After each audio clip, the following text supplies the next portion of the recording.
Hi and welcome back to Soul Art, and thank you for joining me on my fluid art journey. Today I'm going to be doing something a little bit different. I'm working with a small square canvas and this wooden mandala. I had a bit of an idea just pop into my head, so I'm going to run with it. So please keep watching as I get pouring and make a creation as unique as you.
Here is the dried result.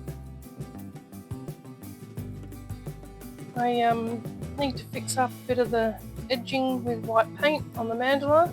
But other than that, it's turned out really well. Very happy with it. Looks good. What are your thoughts? Let me know in the comments. Thanks for watching. God bless and see you in the next one.